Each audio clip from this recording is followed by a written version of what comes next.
हमारे पास एक square ABCD है जिसके चारों मिड पॉइंट्स EFGH, इनको आपस में ज्वाइन करके हमने एक स्क्वायर अंदर बनाया। Now this is the biggest possible square with in a square. Question हमसे अब ये कहता है कि जो दो स्क्वायर्स आप देख रहे हैं, एक ABCD बड़ा स्क्वायर, EFGH छोटा स्क्वायर, हमें उनके एरिया का रेशियो कंपेयर करना है। Find the ratio of the area of the bigger square ABCD to the smaller square EFGH। इस क्वेश्चन में मैथमेटिकली जो भी सॉल्यूशन हो, मैं इस क्वेश्चन में ये मानता हूं कि जो भी बड़ा स्क्वायर है उसका एरिया 100 है। अब अगर उसका एरिया मैंने 100 माना तो मैं उसका सबसे पहले वर्टिकल डिवीजन करता हूं दो इक्वल पार्ट्स में। तो जो बड़ा स्क्वायर मेरे पास 100 का था वो दो छोटे रेक्टेंगल्स में डिस्ट्रीब्यूट हो गया जिन दोनों का एरिया 50-50 है।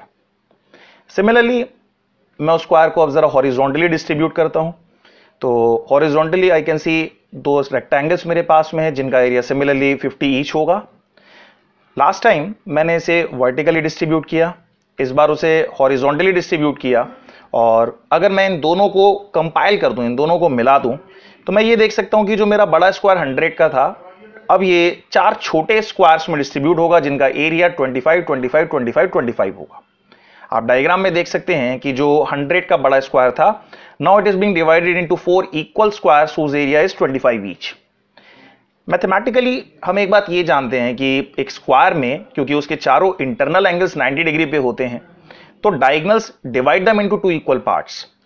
तो जो हम लोग के चार छोटे स्क्वायर्स हैं जिनका एरिया 25, 25, 25, 25 है, अब मैं ये देख सकता हूं कि अगर मैं उसको डायगोनली बाइसेक्ट करूं तो डायगोनली बाइसेक्ट करने के बाद में कुछ फिगर इस तरीके से सामने आएगी जिसमें जो चारों छोटे स्क्वायर्स थे वो अपने आप को 12.5, 12.5 के 8 पार्ट्स में डिस्ट्रीब्यूट कर देंगे। You can see in the diagram itself. Now the question is being solved। जैसे कि शुरू में हमने ये देखा था कि बड़े स्क्वायर का एरिया 100 है, अंदर जो छोटा स्क्वायर था उसमें चार 12.5 आए, तो 12.5 plus 12.5 plus 12.5 plus 12.5 that makes ही उसका एरिया 50 हो जाएगा। The answer of the question becomes 2/1 because the area of the bigger square ABCD is 100 and that of the smaller square is 50। देख सकते हैं कि आप कितनी आसानी से कम समय में हमने इस क्वेश्चन को सॉल्व करा।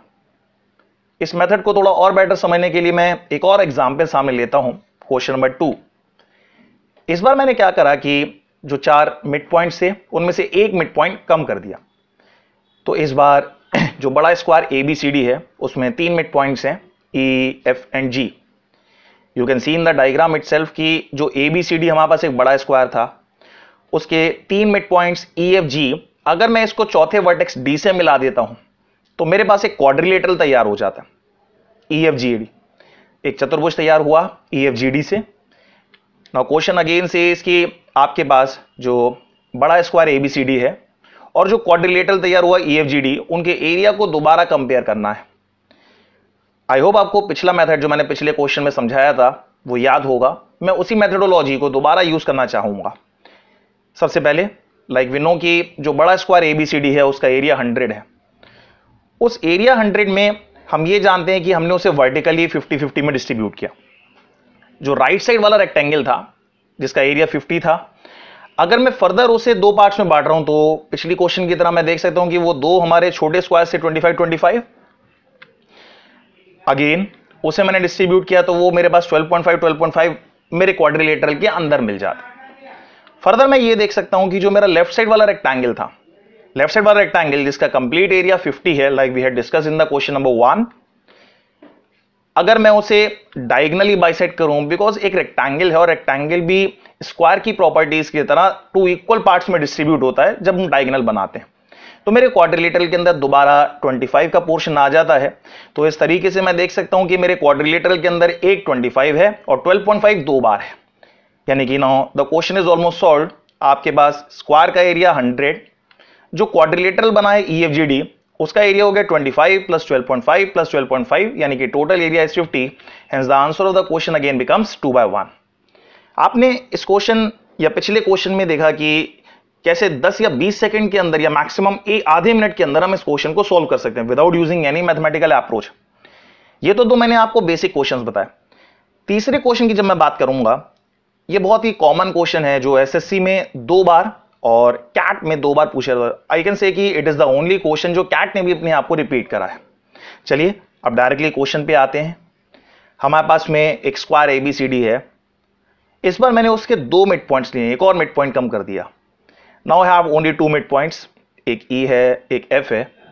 मैंने इन 2 मिड पॉइंट्स ई एफ को डी वर्टेक्स से ज्वाइन करके एक ट्राइंगल बना दिया। You can see in the diagram itself, हमारे पास एक स्क्वायर एबीसीडी है जिसके अंदर मैंने एक ट्राइंगल ईएफडी बनाया। आई होप क्वेश्चन आपको क्लियर है कि जो अंदर का ट्राइंगल ईएफडी है और जो बाहर का स्क्वायर एबीसीडी है उनके एरिया को कंपेयर करना है। इस क्वेश्चन में पिछले क्वेश्चन से थोड़ा सा लॉजिकली मैं डिफर करूंगा, क्योंकि पिछले क्वेश्चन में सबको डायरेक्ट दिख रहा था, है इस बार भी डायरेक्ट, लेकिन वो थोड़ा ढूंढना पड़ेगा। चलिए शुरू करते हैं और क्वेश्चन में आगे बढ़ते हैं।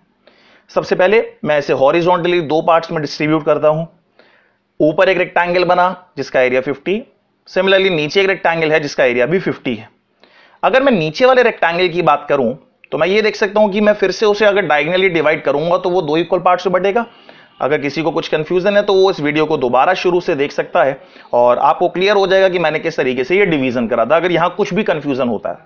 तो यहां पे हम लोगों ने नीचे वाले रेक्टेंगल को डायगोनली 2 पार्ट्स में डिस्ट्रीब्यूट करा, जिससे कि मुझे 2 ट्राइंगल्स मिल गए जिनका एरिया 25-25 है। मूविंग अहेड, वर्टिकली हमने इसे 50-50 में ऑलरेडी डिस्ट्रीब्यूट करा हुआ था और लेफ्ट साइडेड जो मेरे पास में रेक्टेंगल था उसको फिर से मैंने 25-25 के 2 पार्ट्स में बांट दिया। अब अगर मैं इन सभी पॉइंट्स को कंबाइन कर दूं तो मैं ये जानता हूं कि सबसे पहले लेफ्ट साइड में जो ट्राइंगल के बाहर का रीजन है दैट इज 25, बिलो रीजन में जो मेरा डायगोनल डीएफ है उसके बाहर का रीजन 25, और क्या मैं अब ये डायरेक्टली कह सकता हूं कि जो ये लाइन ईएफ है उसके ऊपर का रीजन 12.5 है। ये उन्हीं कैरेक्टरिस्टिक्स है जो हमने पीछे के 2 एग्जांपल्स में पढ़ा था। तो आपको ट्राइंगल के बाहर का वो रीजन मिल जाता है जो स्क्वायर के अंदर है। Now the question is very easy. हम क्या कर सकते हैं कि स्क्वायर का एरिया 100 है और जो अंदर ट्राइंगल बना था उसका एरिया जो आएगा, अगर मैं स्क्वायर के एरिया 100 में से बाहर का एरिया माइनस कर देता हूं तो I will get the area of the triangle to be 37.5, जिससे कि अगर मैं कंपेयर करूंगा तो मेरा आंसर 3/8 आ जाएगा। The question is so easy. Question बहुत आसान है, लेकिन शायद अगर आप मैथमेटिकली सॉल्व कर दे तो इस क्वेश्चन में शायद 1.5 मिनट या 2 मिनट या 2.5 मिनट भी लग सकता था। बट अगर आप इस अप्रोच से क्वेश्चन को सॉल्व करेंगे तो शायद ये क्वेश्चन आपका आधा मिनट भी नहीं लेगा। Now the last question for the session is a very important question, जो टीयर 2 लेवल का क्वेश्चन है and again a question of the difficulty level of CAT. मेरे पास एक स्क्वायर है एबीसीडी, उस स्क्वायर के अंदर मैंने सबसे बड़े सर्किल को फिट किया। You can see in the diagram itself. उसके अंदर मैंने सबसे बड़े स्क्वायर को अंदर फिट किया EFGH। जो सर्किल और स्क्वायर मैंने इसके अंदर फिट किया है वो कुछ इस तरीके से रखा था कि वो उसके अंदर आने वाली सबसे बड़ी शेप्स हो। They are called in circle and in square, in circle and in square. Diagram में आप देख सकते हैं कि मैंने बाहर की तरफ कुछ रीजन शेड करा हुआ है। क्वेश्चन बहुत आसान है, हमें यह बताना है इस क्वेश्चन के अंदर कि अगर बाहर वाला जो स्क्वायर एबीसीडी है उसकी साइड 16 सेंटीमीटर है, 16 centimetre, the side of the square is 16 centimetre. Now we need to find the area of the shaded region. हमें शेडेड रीजन का एरिया पता करना है। ओके, अगर आप चाहें तो वीडियो को पॉज कर सकते हैं और अपनी कॉपी पेन निकाल के इसे सॉल्व करने का प्रयास करें। आई कैन अश्योर यू कि अगर आप इसे मैथमेटिकली सॉल्व कर रहे हैं तो शायद आप इसे 3 मिनट से कम में सॉल्व नहीं कर पाएंगे। चलिए मैं अपनी अप्रोच से डिस्कस करता हूं इसके अंदर कि इस क्वेश्चन को कैसे सॉल्व करना है। मेरी अप्रोच बहुत क्लियर है, जैसे मैंने आपको पीछे के 3 क्वेश्चंस में बताया। जो सबसे बड़ा स्क्वायर होता है, हियर इट इज एबीसीडी, मैं उसका एरिया 100 ही लूंगा। एबीसीडी का एरिया कितना हो गया? 100। तो अगर मैं शेडेड रीजन का एरिया एबीसीडी के टर्म्स में कैलकुलेट कर लेता हूं, the area of the shaded region in terms of ABCD, तो शायद मुझे शेडेड रीजन निकालना आसान हो जाएगा। चलिए देखते हैं। सबसे पहला काम मैं क्या करता हूं कि थोड़ी देर के लिए मान लेता हूं कि मेरे पास बाहर एबीसीडी नहीं है। I am starting with a circle. मैंने सर्किल से शुरुआत करी। आपको यह पता था कि जो उसके अंदर मैंने छोटा स्क्वायर बनाया EFGH, वो इन स्क्वायर इसलिए है क्योंकि उसके चारों वर्टेक्स सर्किल को इंटरनली सर्कमफ्रेंस पे टच करते हैं, यानी कि उसके जो चारों वर्टेक्स हैं, चारों कॉर्नर्स हैं, वो सर्किल को टच करते हुए जाते हैं। अगर मैं अंदर वाले स्क्वायर EFGH को थोड़ा सा अंदर रोटेट कर देता हूं, point is still the same, उसके चारों वर्टेक्स अभी भी सर्किल को टच कर रहे हैं, लेकिन अंदर मैंने उसे थोड़ा सा रोटेट कर दिया, उसके एरिया पे कोई इफेक्ट नहीं पड़ेगा, वो वैसे का वैसे ही रहेगा, सिर्फ उसका ओरिएंटेशन चेंज हो जाएगा। अब मैं उस स्क्वायर EFGH के ऊपर वापस ABCD को रखना चाहता हूं। ABCD को मैंने रखा तो कुछ शेप आपके सामने इस तरीके से सामने आती है और जो शेडेड रीजन था अगर मैं यहां पे फिल करता हूं तो शायद डायग्राम आपके सामने अब कुछ इस तरीके से बन जाएगा, you can see in the diagram itself. और अब आप लोगों को आई होप समझ में आ चुका होगा कि पिछले 3 एग्जाम्पल्स की तरह हमारे पास में जो शेडेड रीजन है उस शेडेड रीजन का जो एरिया होगा वो आपके स्क्वायर के रीजन का 1/8 होगा, that is 12.5 will be the area of the shaded reason while the area of the bigger square is 100। तो शेडेड रीजन का एरिया हो जाएगा 1/8 of the area of the square, hence the answer is 32 centimetre square. 32 centimetre square हमारे shaded region का area हो जाएगा।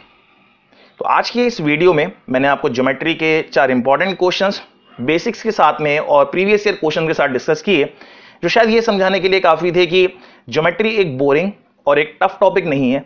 अगर इसे लॉजिकली करा जाए तो ये किसी भी और चैप्टर की तरह बहुत आसान हो सकता है। तो आई होप आपको आज का वीडियो पसंद आया होगा।